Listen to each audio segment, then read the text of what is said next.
Hello aspirants, welcome to Pathfinder. आप सभी लोगों का स्वागत है पाथफाइंडर चैनल पर। दोस्तों, साइंस एंड टेक्नोलॉजी की डिस्कशन को कंटिन्यू करते हुए मैं एक और इम्पॉर्टेंट लेक्चर लेकर आपके साथ में जुड़ चुका हूं। हम लोग डिफेंस टेक्नोलॉजी को डिस्कस कर रहे हैं, जो कि देश की रक्षा संबंधित है, जिसमें हम डिस्कस कर रहे हैं कि कैसे देश की सुरक्षा के लिए विभिन्न टेक्नोलॉजीज प्रौद्योगिकी का इस्तेमाल करते हुए सुरक्षा उपकरण जो है वो बनाए जाते हैं। जो लोग पहली बार हमारे साथ जुड़े हैं, मैं बताना चाहता हूँ दोस्तों, हम साइंस एंड टेक्नोलॉजी के बेसिक्स को कवर करते हुए एक लेक्चर सीरीज हमारे इस चैनल पाथफाइंडर पर आपके लिए लेके आए हैं। यहाँ पर आपको साइंस एंड टेक्नोलॉजी के बेसिक कवर किए जाएंगे, जो कि एग्जाम के पर्सपेक्टिव से बहुत ज़्यादा इंपॉर्टेंट है। अगर आपने वो लेक्चर्स नहीं देखे हैं तो हमारे इस चैनल पर आपको साइंस एंड टेक्नोलॉजी की एक प्लेलिस्ट मिलेगी। उस प्लेलिस्ट में जाकर आप वो सारे लेक्चर्स व्यू कर सकते हैं। दोस्तों, मेरा नाम शुभम सरधालिया है। इस प्रेपरेशन जर्नी में मैं आपका एजुकेटर हूँ, मेंटोर हूँ। बेस्ट ऑफ द एजुकेटर्स की गाइडेंस आपके लिए मौजूद है सिर्फ और सिर्फ अन अकेडमी पर। इनकी गाइडेंस, इनके मार्गदर्शन की मदद से आप अपनी प्रेपरेशन जो है वो बहुत शानदार तरीके से कर पाएंगे। तैयारी कीजिए देश के सबसे बड़े लर्निंग प्लेटफॉर्म अन अकेडमी के साथ। दोस्तों, 2023 का साल आपकी प्रिपरेशन के पर्सपेक्टिव से बहुत ज़्यादा इंपॉर्टेंट और बहुत ज़्यादा हेल्पफुल रहे। इस उद्देश्य के साथ आपके लिए बेहतरीन कोर्सेज में मैसिव डिस्काउंट्स हम लेकर के आए हैं। सभी कोर्सेज पर 23%, क्योंकि साल 2023 है तो 23% का डिस्काउंट आपको मिल रहा है। देर ना करें, हम आपके लिए हमारे 2023 के यूपीएससी प्रीलिम्स के लिए रफ्तार बैच 5 जनवरी से और 2024 के लिए आरंभ बैच 12 जनवरी से स्टार्ट हो रहा है। इसमें एनरोल करें, मैसिव डिस्काउंट्स आपको दिए जाएंगे अगर आप यूज करते हैं ये कोड SAR10। ये कोड जरूर याद कीजिएगा। दोस्तों, आपको सभी कोर्सेज पर नो कॉस्ट ईएमआई या 0% ईएमआई का ऑप्शन मिलेगा, यानी कि आफ्टर डिस्काउंट आपको यूज करना है कोड SAR10, उस पर आपको मैसिव डिस्काउंट मिलेगा। आफ्टर डिस्काउंट जो अमाउंट होगा उसको आपको एक साथ देने की जरूरत नहीं है। छोटे छोटे मंथली इंस्टॉलमेंट्स में आपको अमाउंट पे कर सकते हैं और अपनी प्रेपरेशन को हमारे साथ में कर सकते हैं। दोस्तों, हम डिस्कस कर रहे हैं साइंस एंड टेक्नोलॉजी के अंदर हमारा डिफेंस टेक्नोलॉजी का टॉपिक। इससे पहले के space technology, planetary systems, biotechnology, nuclear technology हम डिस्कस कर चुके हैं। हम बात कर रहे हैं डिफेंस टेक्नोलॉजी, रक्षा प्रौद्योगिकी की। डिफेंस टेक्नोलॉजी की अगर हम बात करें तो कैसे देश की सुरक्षा को सुनिश्चित किया जाता है, इस विषय पे हम लोग बात कर रहे थे। लास्ट लेक्चर्स में हमने आर्म्ड व्हीकल्स की बात करी थी, उसके बाद हमने मिसाइल टेक्नोलॉजी की बात करी थी, कैसे भारत के अंदर अलग अलग प्रकार की मिसाइल्स जो है वो मौजूद है। आज हम बात करेंगे सुरक्षा के लिहाज से विमानों की, एयरक्राफ्ट्स की। इसके अंदर हम भारत के जो मेजर डिफेंस एयरक्राफ्ट्स हैं उसमें हेलीकॉप्टर्स भी आएंगे और एरोप्लेन्स भी आएंगे, उनके विषय पे हम लोग बात करेंगे। सबसे पहले जो कि मोस्ट रीसेंट इंडक्शन है भारतीय वायुसेना में, जिसका नाम है प्रचंड हेलीकॉप्टर। तो सितंबर के महीने में प्रचंड हेलीकॉप्टर को इंडक्ट किया गया था भारतीय वायुसेना में। ये एक लाइट कॉम्बैट हेलीकॉप्टर है। कॉम्बैट यानी कि ऑपरेशन को, किसी प्रकार का मिशन हो उसको कैरी आउट करने के लिए, कॉम्बैट ऑपरेशन कैरी आउट करने के लिए इसको बनाया गया है। वजन में लाइट वेट है, जिस वजह से इजीली ये पहाड़ी इलाकों के ऊपर मैनूवर कर सकता है। माउंटेन वॉरफेयर के लिए, पहाड़ी इलाकों के लिए इसको विशेष तौर पर बनाया गया है। कुछ इस प्रकार का दिखता है ये प्रचंड हेलीकॉप्टर। इसको रिसेंटली इंडक्ट किया गया था।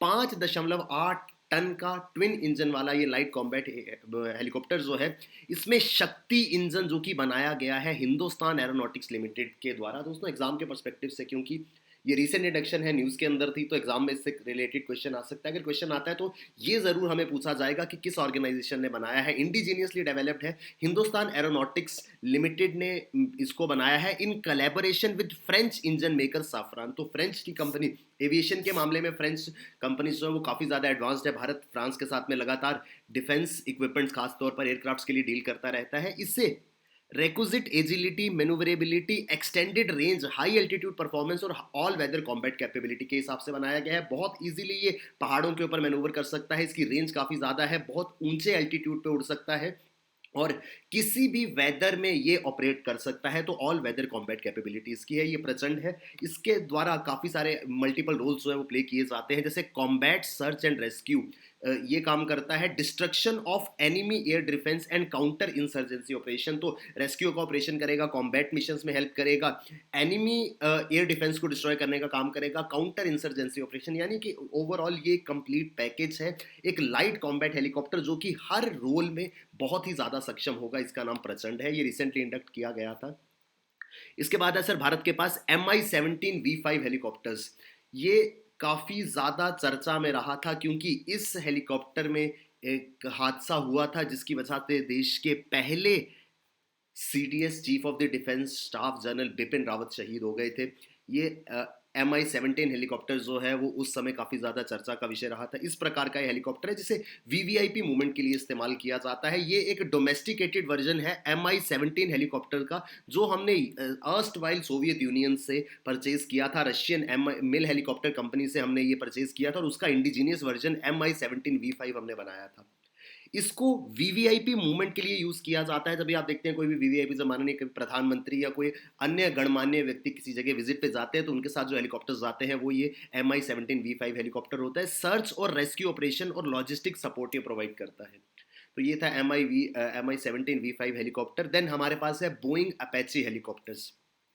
ये एक रेनाउंड अटैक हेलीकॉप्टर है जो कि इंडियन एयरफोर्स के पास है। Most advanced multi role combat helicopter है जिसे यूएस की बोइंग कंपनी ने बनाया था और ये अपनी अटैक कैपेबिलिटीज के लिए जाना जाता है। कुछ इस प्रकार का दिखता है ये अपैची हेलीकॉप्टर। यूएस की बोइंग कंपनी से अपैची हेलीकॉप्टर्स को भारतीय वायुसेना ने प्रोक्योर जो है वो किया था। एक और हेलीकॉप्टर हमारे पास है जिसका नाम है हिंदुस्तान एरोनॉटिक्स लिमिटेड द्वारा ही बनाया गया ध्रुव एडवांस्ड लाइट हेलीकॉप्टर। दोस्तों ये सारे के सारे जो रक्षा उपकरण या विमान है इनको आप अभी कुछ ही दिन में गणतंत्र दिवस देश मनाएगा तो गणतंत्र दिवस समारोह की परेड में ये देखने को मिलते हैं। हिंदुस्तान एरोनॉटिक्स लिमिटेड ने इसको बनाया है। ट्विन इंजन का चॉपर है जो कि 14 पैसेंजर्स और 2 पायलट्स को 250 किलोमीटर प्रति घंटे की रफ्तार से लेकर जा सकता है। तो 250 किलोमीटर प्रति घंटे की रफ्तार से ये टोटल 16 लोगों को, 14 पैसेंजर्स और 2 पायलट्स को ले जा सकता है। कुछ इस प्रकार का है हमारा ये Dhruv helicopter and advance light helicopter है। वीवीआईपी मूवमेंट्स प्लस लोगों को एक जगह से दूसरी जगह ले जाने में, खासकर डिफेंस के क्षेत्र में अगर कोई सर्च ऑपरेशन करना है, इस प्रकार की एक्टिविटीज में इसका इस्तेमाल किया जाता है। देन दोस्तों हमारे पास यूएस की ही बोइंग कंपनी का बोइंग चिन्हुक है। तो इस दोस्तों ये वही बोइंग कंपनी है जो एडवांस्ड एयरप्लेन्स जैसे बोइंग 737 जैसे विमानों को बनाती है। सो भारत ने बोइंग से अपैची लिया था और साथ ही साथ हमने बोइंग से CH-47F जिसे हम चिन्हुक के नाम से जानते हैं। ये एक हैवी लिफ्ट कैपेबिलिटी वाला हेलीकॉप्टर है, यानी कि बहुत भारी सामान को लेकर ये उड़ सकता है। इसको बहुत ज़्यादा इंपॉर्टेंस इसको इस वजह से मिलती है क्योंकि देश के दूर दराज के इलाके जिस तरीके के लद्दाख या नॉर्थ ईस्टर्न रीजन जो है वहाँ पर लगातार सप्लाईज के लिए आर्मी को जो है वो अब काम करते रहना पड़ता है, जिस वजह से ऐसे हेलीकॉप्टर जिनमें बहुत ही मैसिव लोड ले जाया जा सकता है, एडवांस्ड कार्गो हैंडलिंग कैपेसिटी इसके अंदर है।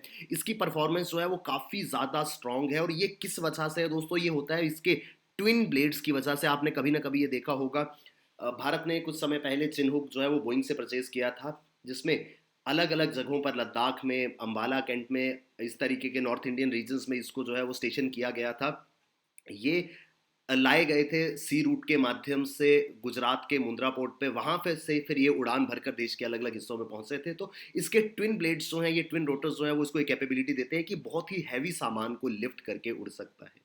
देन इंडियन एयरफोर्स के पास एक और इंपॉर्टेंट हेलीकॉप्टर है जो कि चीता के नाम से जाना जाता है। ये फेमस है अपनी ग्लास कॉकपिट और एक अलग सी टेल के लिए। इसे जम्मू कश्मीर, हिमाचल और उत्तराखंड जो पहाड़ी इलाके हैं वहां पर डिप्लॉय किया जाता है। 3 पैसेंजर्स और 100 केजी का एक एक्सटर्नल स्लिंग लोड, इससे 100 किलो तक के वजन को लटकाकर सस्पेंड करके उठाया जा सकता है। आपने देखा होगा इस प्रकार का दिखता है ये चीता हेलीकॉप्टर। सो अपनी ग्लास, पूरे के पूरे कांच की कॉकपिट और इस तरीके की अलग सी दिखने वाली टेल की वजह से ये काफ़ी ज़्यादा फेमस है। ये है हमारा चीता हेलीकॉप्टर जो हिंदुस्तान एरोनॉटिक्स लिमिटेड ने बनाया था। ये भी भारतीय वायुसेना के पास है।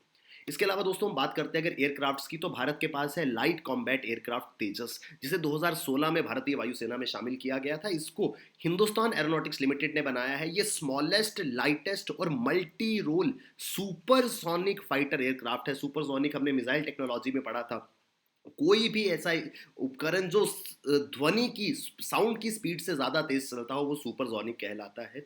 सो लाइट कॉम्बैट एयरक्राफ्ट जो है वो सुपरसोनिक है, यानी कि स्पीड ऑफ साउंड से ज़्यादा तेज ये चलता है। इसका उद्देश्य है जो MiG-21 फाइटर प्लेन्स हैं इन्हें रिप्लेस करना। MiG-21 के बारे में आपने सुना होगा, काफ़ी लंबे समय से भारत इसका इस्तेमाल कर रहा है। काफ़ी दुर्घटनाओं का शिकार ये MiG-21 हो चुके हैं। सो इसको जो है वो रिप्लेस किया जाएगा इस तेजस एयरक्राफ्ट से। MiG-21 की हम बात कर रहे थे, तो MiG-21 जो है वो 1959 में सर्विस में आया था। सोवियत यूनियन से हमने इसको परचेज किया था। ये भारत का पहला सुपरसोनिक एयरक्राफ्ट था जो इंडियन एयरफोर्स के पास आया था। इसको हमने लंबे समय तक यूज किया। सर रशिया ने इसको बनाना और यूज करना 1985 में बंद कर दिया था, लेकिन अभी तक भी भारत में मिग 21 फाइटर जेट जो है वो इस्तेमाल होता है और काफी बार ये दुर्घटना का शिकार भी होता है। कुछ इस प्रकार का दिखता है ये मिग 21, और इस मिग 21 को ही तेजस के साथ में रिप्लेस किया जाएगा। दोस्तों जब डिफेंस एयरक्राफ्ट की बात आती है तो how can we forget Rafale aircraft. बहुत ज्यादा चर्चा का विषय रहा है राजनीतिक स्तर पर भी और देश की सुरक्षा के लिए भी। तो 4.5 जनरेशन एयरक्राफ्ट जो कि भारत ने फ्रांस की कंपनी डसॉल्ट एविएशन के साथ में एक डील साइन करी थी, जिसके अंतर्गत 36 राफेल एयरक्राफ्ट भारत को मिलने थे।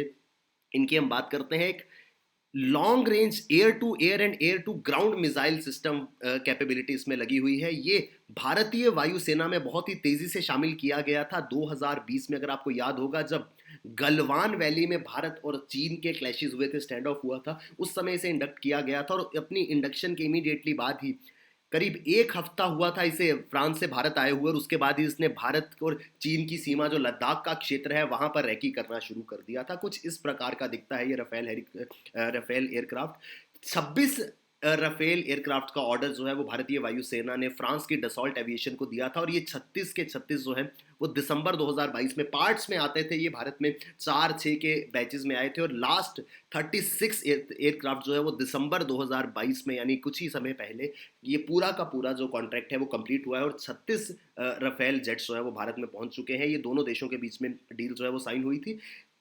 पहला बैच जो है वो आया था 29 ऑफ जुलाई 2020 को। अगर आपको याद होगा ये वो समय था जब देश में कोविड लॉकडाउन था। उस दौरान भारत में पहले 4 राफेल जेट्स पहुंचे थे और काफ़ी ज़्यादा हर्ष का वो समय था। बहुत सारी वीडियोस जो है वो सोशल मीडिया पे वायरल हुई थी, जो क्योंकि अंबाला एयरफोर्स बेस पर इनको लाया गया था। तो आसपास के लोगों ने वीडियोस आदि बनाई थी कि किस तरीके से राफेल जेट जो है वो भारत पहुंचा है। सो ये कुछ लेटेस्ट डिफेंस इक्विपमेंट्स हैं भारत के पास में when it comes to securing our air spaces. तो ये सभी चाहे हेलीकॉप्टर्स हो चाहे एयरक्राफ्ट हो, ये भारत की जो एयर स्पेस है उसे सिक्योर करने में मदद करते हैं। तो दोस्तों ये डिफेंस टेक्नोलॉजी के पॉइंट ऑफ व्यू से काफ़ी ज़्यादा इंपॉर्टेंट था। मैं उम्मीद करता हूँ हम विस्तार से ये लेक्चर समझ पाए होंगे। दोस्तों इसी तरीके से हम डिफेंस टेक्नोलॉजी के बारे में और बात करेंगे, हम सबमरीन्स की बात करेंगे, और उसी के साथ में हमारा डिफेंस टेक्नोलॉजी का टॉपिक जो है वो कंप्लीट हो जाएगा। Thanks a lot, keep working hard, bye bye, take care, जय हिंद।